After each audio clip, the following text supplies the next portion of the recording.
Hello hello guys, welcome to mini blog. आज चाहिँ हामी मुलाको अचार बनाउन गइरहेको छु। यहाँ छ मुला, यहाँ छ धनिया र जिराको पेस्ट, अनि यो छ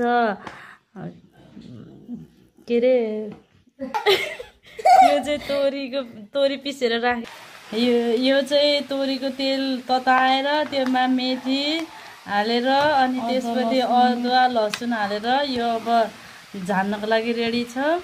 अब यसमा चाहिँ हामीले अघि चिरेर राखेको हरियो खुर्सानी अब हाल्दैछौँ। हेर्नु ल, यसमा चाहिँ अब बेसार राख्नको लागि रेडी गर्दै हुनुहुन्छ हाम्रो दिदीले। यो चाहिँ आफ्नो मन लाग्दै जति हाल्नु मन लाग्छ त्यति हाल्ने है, त्योमा जे होस् कति छ लाग्ने तरिकाले अड्कलेर। हामीले चाहिँ 4 चम्चा या 5 चम्चा जति हाल्यो।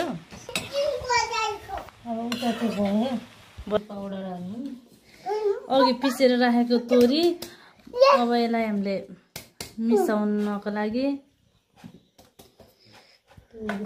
त्यसपछि जिरा धनिया त्यति हुन्छ। त्यसपछि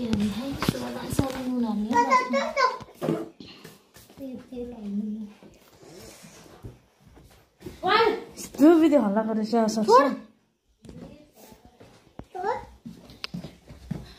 यो चाहिँ आर्यल छोरा तातो, अरे छोरा तातो तातो, अरे काची का तातो है, उता चोको, तातो छ भन्दा खा अहिले। योमा चाहिँ अब हामीले अघि पिरो तेल आला मुवा चाख्नु पर्यो पिरो रेडी गरेको थियो। त्यो हालिसक्यो। ठुलो मान्छे भन्दा सबैभन्दा सानो मान्छे आतुरी हुन्छ काम गर्नको लागि। के गर्नु,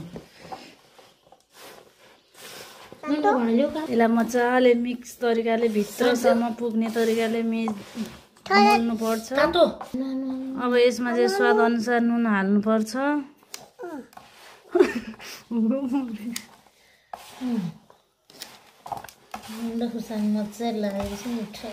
भयो भयो फेरि चोर्को भयो होला कि मोल्नै दिएन सानो हेर त अब पिरो भयो हात।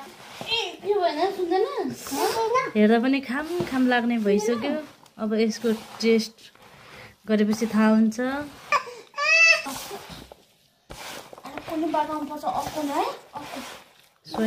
स्वाई गरेर मोल्दै हुनुहुन्छ दिदीले।